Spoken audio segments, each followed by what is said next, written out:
Você pisa numa biblioteca antiga, o ar cheira a pó e cera de vela. Nas lombadas gastas, há silêncios acumulados que falam mais alto do que manchetes sensacionais. Em meio a essas vozes, encontra-se um nome que sempre causa choque: Lúcifer. Imagine não um monstro desenhado com chifres, mas uma figura moldada por palavras como portador da luz. Alguém cuja função foi tão central que sua queda deixou um rastro de perguntas. O que poucos contam nos púlpitos é que a história do que ele era e do cargo que ocupava revela mais sobre como poder e beleza corrompem do que qualquer ilustração didática. A primeira coisa que você precisa aceitar é a complexidade da palavra. Lúcifer não aparece no hebraico original com o sentido de um anjo caído. É a tradução latina de uma imagem poética em Isaías, a estrela da manhã, dirigida a um rei humano. Ainda assim, ao longo da tradição, esse nome foi lido tipologicamente. O rei de Babilônia e o príncipe de Tiro tornam-se figuras que espelham uma realidade celeste. Mesmo assim, a lição mais urgente não é sobre nomes, mas sobre função. O que significa ocupar um papel de destaque no céu? Quando falamos de cargo, imagine uma função litúrgica e relacional. Alguém cuja tarefa é irradiar beleza, mediar ordem e organizar louvor.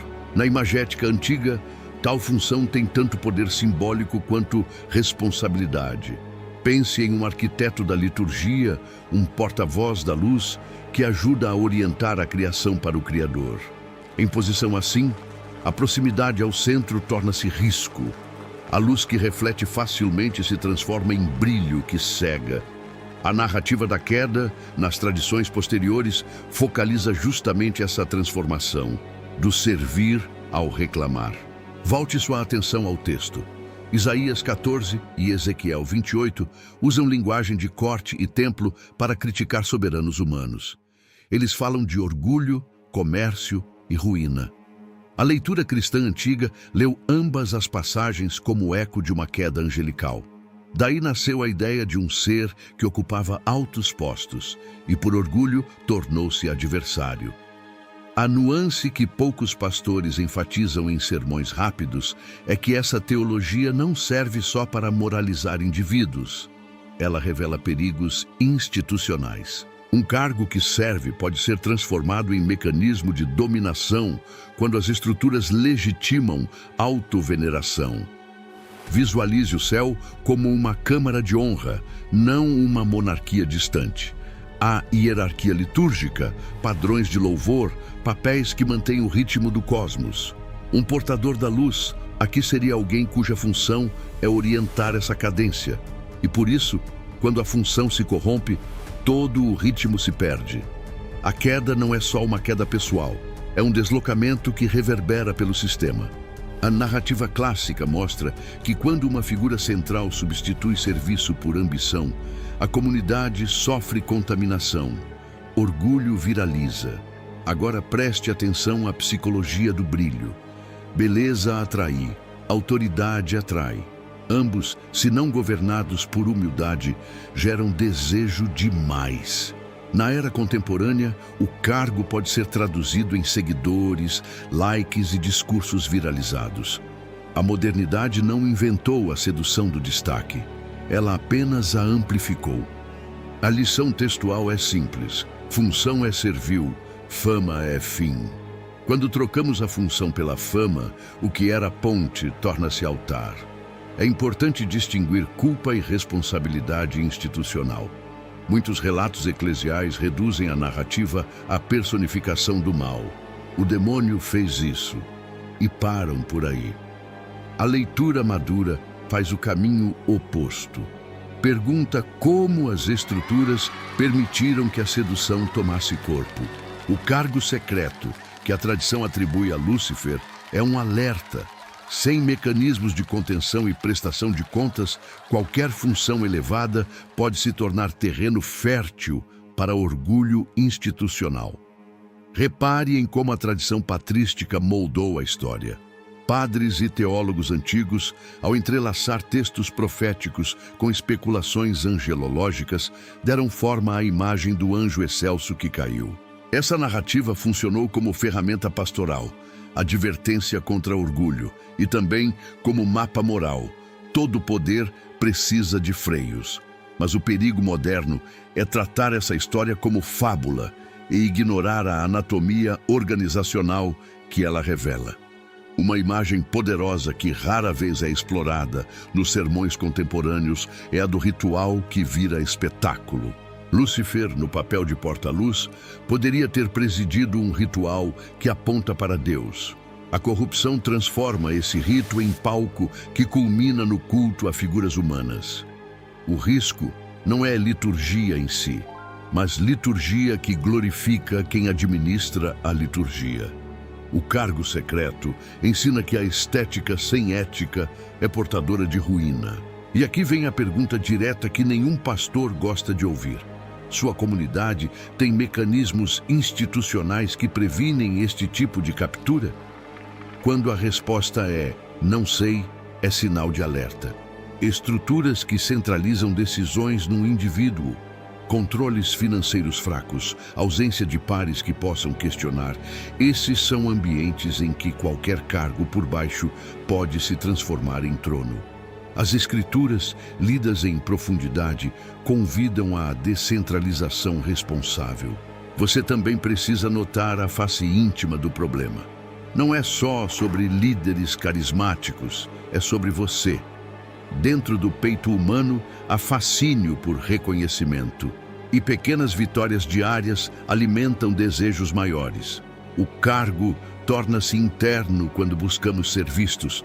Curtidas, prêmios, elogios. Transforme isso numa prática. Examine onde busca brilho e introduza a disciplina de anonimato. Servir sem crédito. Essa pequena renúncia funciona como vacina espiritual. Outra camada é a estética contemporânea do branding religioso. Um portador da luz moderno não precisa de asas. Basta um feed impecável e uma equipe que cultiva a imagem. Quando a comunidade começa a medir sucesso por visualizações, a teologia deixa de ser bússola e vira mercadoria. A crítica bíblica aqui não é tecnofóbica, é ética. O problema não é a plataforma, é o uso que se faz dela para construir altares de reconhecimento. A narrativa também aponta para o perigo do prazer institucionalizado. O alimento que sustenta a liderança pode vir a ser legitimado por público e finanças. E o público, por sua vez, alimenta o líder com admiração. Esse ciclo, uma vez rodando, é difícil de parar. O cargo secreto é revelador. Quando se transforma em circuito fechado, a comunidade perde sua vocação original de serviço. Procure agora por pistas bíblicas de cura, não só de condenação. A tradição cristã também nos oferece instrumentos de contenção e restauração, práticas de humildade litúrgica, confissão comunitária, prestação de contas e serviço anônimo. A recuperação não é purista, envolve regras e graça. A igreja que aprende com essa história equipa-se com rotinas que treinam líderes a recusar brilho e a preferir serviço. Pense em medidas práticas que emergem dessa leitura. Primeiro, estruturas de governança que incluam pares externos e revisões regulares. Segundo, políticas financeiras públicas e verificáveis. Terceiro, rituais que evocam fragilidade, leituras de confissão, liturgias que lembram a condição humana. Quarto, programas de formação que enfatizem caráter mais que técnica de influência. Quinto, períodos regulares de anonimato e serviço disfarçado. Exercícios que desconstruam o desejo por brilho. E agora, visualize um cenário errado. Líderes que acumulam adulações, comunidades que silenciam críticas, recursos concentrados para reforçar imagem pessoal. Esse ambiente é terreno fértil para a transformação do cargo em trono. A lição aqui é prática. Prevenir é melhor que remediar. Estruturas fortes evitam quedas espetaculares que ferem pessoas. Talvez o aspecto mais difícil dessa história é a compaixão. Ao falar de Lúcifer como metáfora, é fácil deslizar para uma lógica de caça às bruxas. Mas a leitura bíblica quer restaurar. Ela mostra que quedas acontecem porque somos livres. A graça, então, não cobre apenas punição, mas cria caminhos de volta. Isso exige processos restaurativos que preservem dignidade e responsabilidade. Terminando esta primeira parte, retenha duas imagens: a câmara de honra que vira palco e a mesa humilde que devolve sentido ao serviço. A fé que transforma cargos em tronos precisa ser confrontada não apenas com sermões, mas com arquitetura institucional. Se você dirige, proponha reformas. Se você participa, seja voz proativa. A narrativa de Lúcifer, lida assim, deixa de ser mito e torna-se instrumento de cura. Ao prosseguir, convide sua imaginação. Pense numa igreja que decide experimentar pequenas práticas contraculturais. Em vez de um púlpito central elevado, mesas baixas. Em vez de holofotes, velas. Em vez de anúncio de conquistas, relatos de falhas e restauração. Sentirás no corpo a diferença. Menos tensão no peito, menos competição no olhar. Essas mudanças estéticas têm força teológica. Elas moldam desejos. O cargo, deslocado do altar, reencontra sua função original: servir. Mas mudanças institucionais encontram resistência. Pessoas acostumadas com brilho se sentem despojadas. Congregações que alimentavam orgulho se assustam. A transição exige paciência e sabedoria. Comece com práticas pequenas que provoquem pouco medo. Um momento semanal de confissão, uma recontagem pública de recursos aplicada com transparência, um rodízio de pessoas que lideram orações para desfazer qualquer monopolização de voz. A repetição cria hábito, o hábito molda ecologia. Há também necessidade de formação para líderes que vá além de técnicas de pregação e marketing. Forme pessoas em disciplinas como teologia do serviço, economia da doação, psicologia do poder e espiritualidade da humildade. Inclua para cada curso exercícios práticos, cumprir tarefas sem crédito público, passar tempo em cuidados comunitários anônimos, enfrentar mentoria que confronte ambição. Educação sem prática costuma produzir pastores carismáticos e frágeis. Prática sem reflexão vira ativismo sem raiz. Enquanto isso, não perca a dimensão pessoal. Trabalhar teu próprio desejo. A pergunta que precisa tão urgentemente ser feita diante do espelho é esta: pelo que tu anseias quando serves? É por ser visto? Por validação? Ou por corresponder ao chamado? A transformação começa aí, no reconhecimento honesto dos motivos. Escuta com coragem as pequenas verdadezinhas do teu coração. As grandes quedas nascem de pequenas concessões. A leitura histórica ainda oferece atalhos práticos. Nos documentos patrísticos e monásticos, há disciplinas antigas que funcionam como preservativos contra orgulho. Voto de pobreza, oração litúrgica comunitária, exame de consciência diário, mentorias rígidas. Reimaginar estas práticas de forma contemporânea, por exemplo, compromisso a viver com limitação de consumo por 1 ano, jejum de plataforma digital durante cultos, gera resistência ao brilho. Não é ascetismo por orgulho, é disciplina por humildade. Outra área negligenciada é a prestação de contas financeira com clareza litúrgica. Quando os recursos entram na comunidade, o modo como são geridos envia mensagens teológicas. Cofres fechados e decisões concentradas falam mais alto que sermões sobre humildade. Abra os livros, publique relatórios, crie conselhos institucionais com membros leigos e com revisão externa periódica. É um gesto de santidade administrativa. A luz que brilha sobre as finanças impede que elas se tornem altar secreto. Você também deve pensar em como a estética do culto pode ser reformulada sem perder beleza. Beleza não é inimiga, é vocação. Mas a beleza que cura precisa apontar para além de si. Em vez de produzir shows para vender fé, crie ritos que envolvam participação humilde, música que convide silêncio, arte que provoque reflexão, luz que sublinhe fragilidade humana. A mediação estética, quando alinhada com humildade, reconstrói o propósito do cargo: ser ponte, não trono. E quanto aos que já caíram, a comunidade precisa de caminhos de restauração que não transformem restauração em impunidade nem em execração. Pense em conselhos restaurativos com representantes da comunidade, mentoria obrigatória e período de serviço prático reposto. Restauração saudável exige responsabilidade pública e compaixão privada. Confessar publicamente, reparar concretamente e ser acompanhado na prática do dia a dia. Há também um chamado para formar cultura de liderança compartilhada. Modelos colegiados, equipes rotativas e liderança por projeto reduzem a tentação de monopolizar honra. Em organizações onde decisões são multilaterais, o brilho tende a diluir-se. Não é desprezar a autoridade, é redesenhá-la para que a responsabilidade e o reconhecimento sejam distribuídos. Assim, cargos existem, funções operam, mas nenhum indivíduo ocupa altar. Em paralelo, eduque a comunidade sobre idolatria moderna.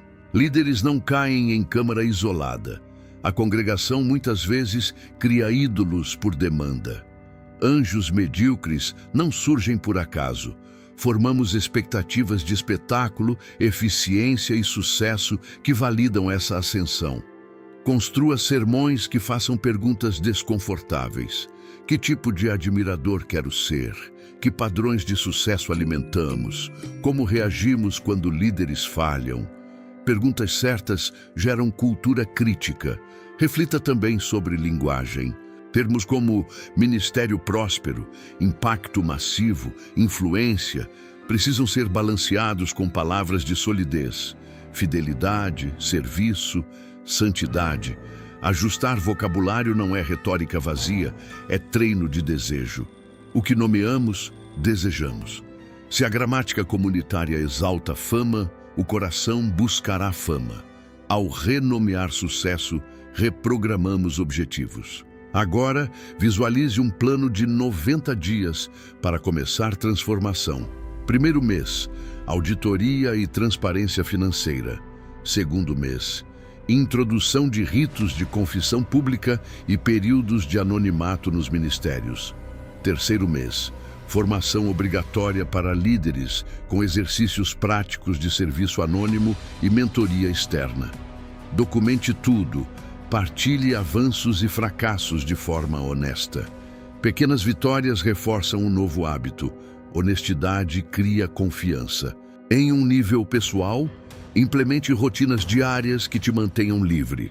Durma com exames de consciência, alimente-se de leituras que enraizem, pratique serviço cotidiano sem exposição. A vida espiritual que protege da idolatria é repetitiva, simples e um tanto enfadonha. E isso é bom. O tédio protege contra o brilho. Permite que o caráter cresça na sombra, fora do holofote. Não esqueça a dimensão pedagógica para jovens. Instrua discípulos sobre as armadilhas do reconhecimento precoce. Programas de mentoria que priorizem longo prazo, formação de caráter e serviço comunitário ajudam a prevenir sujeição a ídolos. Jovens que aprendem a servir sem crédito constroem ecologias resistivas. Finalmente, mantenha a perspectiva teológica. Deus não perde poder por delegar funções. A criação é destinada a refletir a glória divina. O problema não está na função em si, mas na usurpação do lugar de Deus por parte da criatura. Ao restituir cargos à sua finalidade, serviço, recuperamos a liturgia do cosmos. Esse é o objetivo. transformar posições em pontes para a graça. Para encerrar este segundo bloco, retenha a imagem da mesa humilde, substituindo o trono.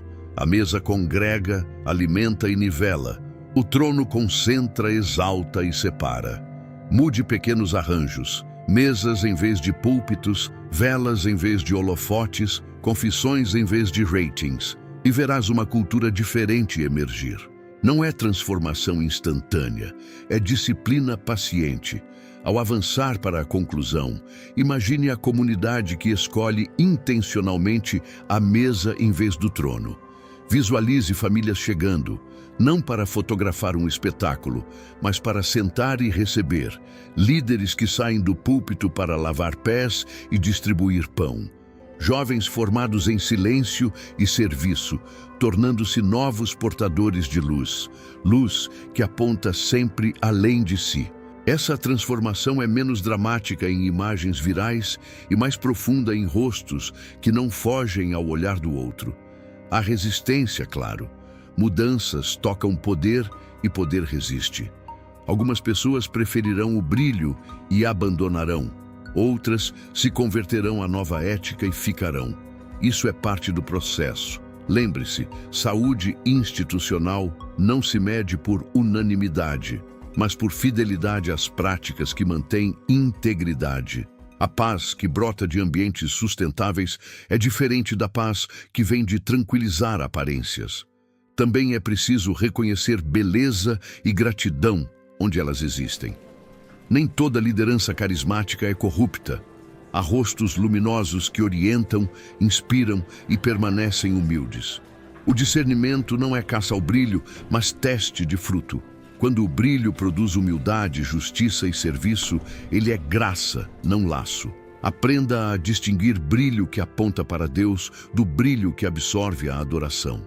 Agora pense nas gerações futuras. Se plantares hoje práticas de humildade, prestação de contas e serviço anônimo, deixas uma herança que impede que cargos se transformem em altares. A cultura que ensina jovens a recusar holofotes gera líderes que não precisam de aplauso para sentir validade. Esse legado é lento. Árvores de caráter crescem em décadas, mas é duradouro.